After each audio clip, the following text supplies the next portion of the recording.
enamorar pelado. Beso en la boca es cosa del pasado, la moda ahora es enamorar pelado. Las manos hacia arriba y con palmas sin parar, moviendo todo el cuerpo y comienzas a bajar. Las manos hacia arriba y con palmas sin parar, moviendo todo el cuerpo y comienzas a bajar.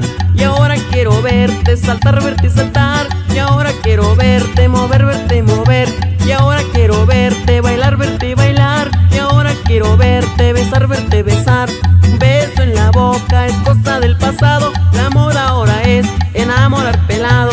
Beso en la boca es cosa del pasado, la moda ahora es enamorar pelado. Las manos hacia arriba y con palmas sin parar, moviendo todo el cuerpo y comienzas a bajar. Las manos hacia arriba y con palmas sin parar, moviendo todo el cuerpo y comienzas a bajar.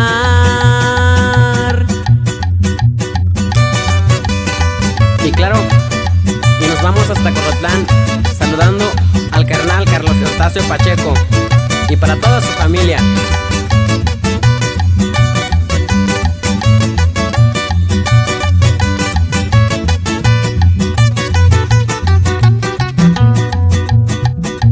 Beso en la boca es cosa del pasado, la moda ahora es enamorar pelado. Beso en la boca es cosa del pasado, la moda ahora es enamorar pelado. Las manos hacia arriba y con palmas sin parar, moviendo todo el cuerpo y comienzas a bajar. Las manos hacia arriba y con palmas sin parar, moviendo todo el cuerpo y comienzas a bajar.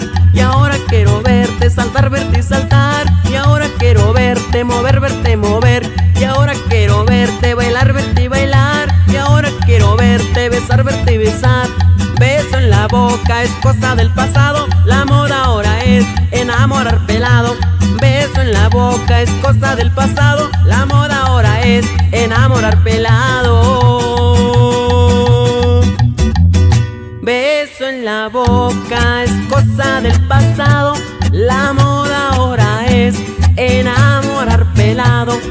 Beso en la boca es cosa del pasado, la moda ahora es enamorar pelado. Las manos hacia arriba y con palmas sin parar, moviendo todo el cuerpo y comienzas a bajar. Las manos hacia arriba y con palmas sin parar, moviendo todo el cuerpo y comienzas a bajar.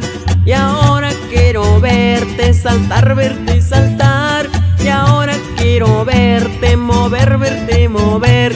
Y ahora quiero verte bailar, verte y bailar. Y ahora quiero verte besar, verte y besar.